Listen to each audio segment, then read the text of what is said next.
Scan this. Sovi is here. Let's level up. Calculus problems like this look scary, but we can solve this integral quickly by splitting the regions. Let's find the total value right now.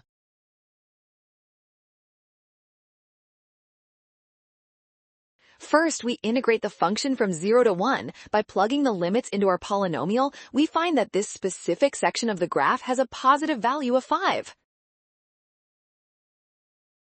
Next, look at the region from 1 to 3. Since the problem states the area is 32 and it sits below the axis, the integral value must be negative 32.